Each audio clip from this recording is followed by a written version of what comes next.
لیکن جو گناہ کر رہا ہے، غلط کام کر رہا ہے، تو گویا کہ وہ جو کچھ بھی جمع کر رہا ہے آخرت میں اس کو خسارہ اٹھانا پڑے گا، آخرت میں اس انسان کو اس سے نقصان اٹھانا پڑے گا۔ لیکن وہی زندگی جو نیک عمل کر رہا ہے، اچھا کام کر رہا ہے، اللہ کی عبادت کر رہا ہے، تو اب وہ یہاں اس دنیا میں جو کچھ بھی جمع کرے گا وہ آخرت کے لیے فائدہ پہنچائے گا۔ سبحان اللہ۔ تو چاہے وہ برا انسان ہو چاہے وہ اچھا انسان ہو، زندگی دونوں کی گزر جائے گی، لیکن ہمارے لیے اور آپ کے لیے وہ کتنا اچھا لمحہ ہوگا کہ ہمارے اور آپ کی زندگی اچھے کام میں گزرے۔ سبحان اللہ۔ زندگی بروں کی بھی گزرتی ہے، زندگی اچھے لوگوں کی بھی گزرتی ہے، مگر زندگی وہی ہے کہ اچھے کاموں میں گزر جائے، اللہ کو راضی کرنے میں گزر جائے، اللہ کی رضا حاصل کرنے کے لیے گزر جائے، وہ اچھا ہے۔ محمود غزنوی رات میں نکلتے ہیں، سلطان محمود غزنوی، تو دیکھتے ہیں کہ ایک شخص، ایک تندور ہے جو جل رہا ہے، اور اس تندور کے قریب ہی وہ جو ہے اپنا بستر لگا کر آرام کی نیند سو رہا ہے۔ محمود غزنوی کو رہا نہیں گیا اور اس سے پوچھ لیا کہ اے شخص تو کون ہے؟ تو وہ شخص نے کہا کہ میں ایک مزدور ہوں، دن بھر مزدور کرتا ہوں اور پھر رات میں یہاں آ کے سو جاتا ہوں۔ دن بھر میرا کام ہے مزدوری کرنا، جب مزدوری ختم ہو جاتا ہے پھر میں یہاں آ کے سو جاتا ہوں، آرام کرتا ہوں۔ تو محمود غزنوی کہتے ہیں کہ اے شخص ذرا اتنا بتا کہ اتنی ٹھنڈی میں تیری رات کیسے گزرتی ہے، اتنی ٹھنڈی میں تیری رات کیسے گزرتی ہے؟ اب آگے سے اس شخص کا جواب سنیے گا، یہ سبحان اللہ۔ وہ کہتے ہیں کہ آدھی رات تو تمہاری جیسی گزرتی ہے، آدھی رات تو میری آپ کے جیسی گزرتی ہے، اور آدھی رات آپ سے بھی بہتر گزرتی ہے۔ سبحان اللہ۔ اب بادشاہ حیران، سلطان حیران اس وجہ سے کہ اگر وہ اتنا ہی کہہ دیا کہ آپ کے جیسی گزر رہی ہے تو یہ بھی بہت تھا نا حیرت کے لیے کہ میں بادشاہ اور کہاں ایک مزدور، کہاں ایک سلطان، کہاں ایک حکمران اور کہاں ایک مزدور، تو آدھی رات میری جیسی اس کی زندگی کیسے گزر سکتی ہے؟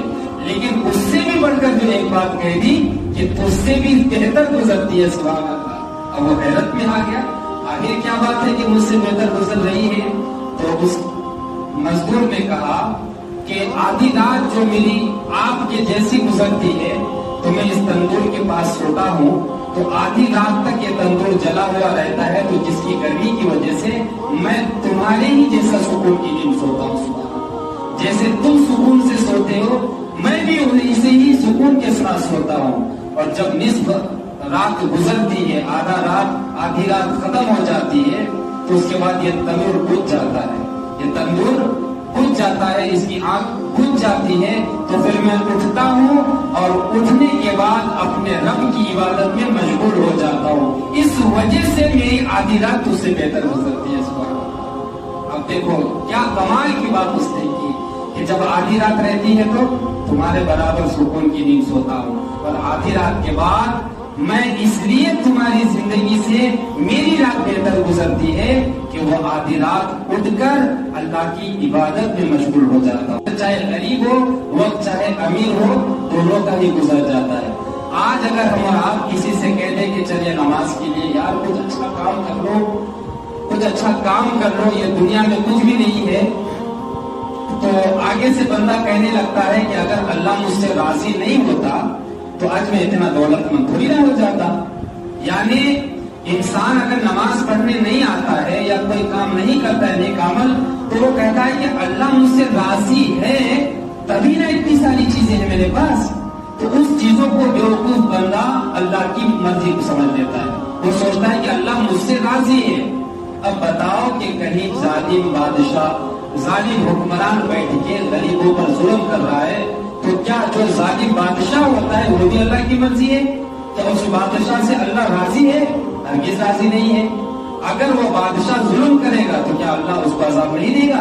یقیناً عذاب دے گا۔ تو کہیں تو ظالم بادشاہ بھی جو ہے لوگوں پر ظلم کر رہا ہے، حکومت کر رہے ہیں سالوں سال، تو اب کیا اگر ہم یہ سوچیں اس کا مطلب اللہ اس سے بھی راضی ہے، اس لیے وہ برا شخص جو ہے بادشاہ بن گیا؟ تو مطلب یہ نہیں ہے، ایک ہے اللہ کی رضا اور ایک ہے اللہ کی مشیت۔ ایک ہے اللہ کی رضا، ایک ہے اللہ کی مشیت۔ رضا اور مشیت میں فرق ہے۔ اللہ کی رضا یہ ہے، اللہ کی رضا یہ ہے کہ ہم اپنے پاؤں سے چل کر مسجد کو آ کے نماز پڑھے، کہیے سبحان اللہ۔ اللہ کی رضا یہ ہے کہ ہمیں جو اللہ تعالیٰ نے آنکھیں دی ہیں اس آنکھوں سے قرآن پاک دیکھے، اور جو زبان دی ہے اس زبان سے قرآن پاک کی تلاوت کرے۔ اللہ کی رضا یہ ہے، اور اللہ کی مشیت یہ ہے کہ کوئی بھی انسان اگر شراب خانے میں جاتا ہے شراب پینے کے لیے، تو کیا ایسا ہوتا ہے کہ اس کے پیر کی انگلی جو ٹیڑھی ہو جاتی ہے اور پھر وہ وہاں سے ایک قدم بھی نہیں چل پاتا؟ ایسا نہیں ہوتا، وہ گناہ کر لیتا ہے۔ یہ ہے اللہ کی مشیت، یہ ہے اللہ کی مشیت۔ اللہ کی رضا ہے کہ بندہ نیک عمل کرے، لیکن بندہ گناہ کر لیتا ہے تو اس وقت ترنت اللہ اسے سزا نہیں دیتا ہے۔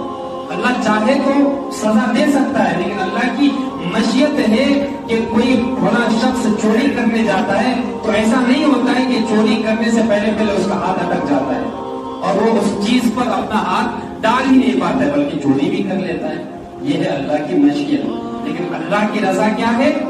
کہ ان کی عبادت کی جائے۔ اللہ کی رضا کیا ہے؟ کہ جو زبان دیا ہے اس زبان سے اس کا ذکر اور اس کے محبوب پر درود پاک پڑھا جائے، سبحان اللہ۔ یہ اللہ کی رضا ہے۔ تو آج لوگ سوچتے ہیں کہ ہم لوگ راضی ہے میرا رب مجھ سے، اگر راضی نہیں ہوتا تو نماز نہیں بھی پڑھتا ہوں، دیکھو پھر بھی دولت ہے، پھر بھی کھیتی باڑی ہے، سب کچھ ہے، مطلب راضی ہے۔ بھائی اللہ راضی کسی بندے سے ہو جاتا ہے، اس کا ہرگز یہ مطلب نہیں کہ اللہ اسے دولت دے دے، اللہ اسے بلند ترین مقام پر پہنچا دے۔ راضی ہونے کا مطلب یہ ہے کہ اللہ تبارک و تعالیٰ جس بندے سے راضی ہوتا ہے سب سے پہلا یہ ہوتا ہے کہ اس کو سجدہ کرنے کی توفیق دیتا ہے سبحان اللہ۔ اور جس بندے سے راضی نہ ہو، کسی نہ کسی بہانے سے وہ بندہ رب کی چوکھٹ میں نہیں جھکے گا۔ مطلب یہ کہ اللہ تعالیٰ نے اس کے دل میں ایسا مہر مار دیا ہے کہ وہ کچھ بھی کر لے گا، لیکن اللہ کی بارگاہ میں انہیں جھکنا نصیب نہیں ہوگا، اس لیے کہ اللہ ان سے ہرگز راضی نہیں۔ تو آج لوگ سوچتے دولت آ گئی تو اللہ راضی، ہرگز راضی نہیں۔ راضی جب اللہ ہوں گے کہ جب اللہ ہمیں توفیق سجدہ دے دے۔ تو اللہ کی رضا جو ہے یہ ہے کہ اللہ نیک عمل کرنے کی توفیق انسان کو زیادہ دیتا ہے۔ اور آج لوگ سوچتے ہیں جو بات چلی ہے تو اللہ چاہے تو ہر چیز پر قادر ہے، ہر ممکن پر قادر ہے، لیکن بندہ کہیں بھی جاتا ہے گناہ کر لیتا ہے، خود بھی کر لیتا ہے، تو کیا وہ اٹک کے رہ جاتا ہے؟ ہرگز نہیں۔ بندہ مسجد سے پیسہ چوری کے بھاگ جاتا ہے تو اب کیا مسجد میں وہ چپک کے رہ جاتا ہے؟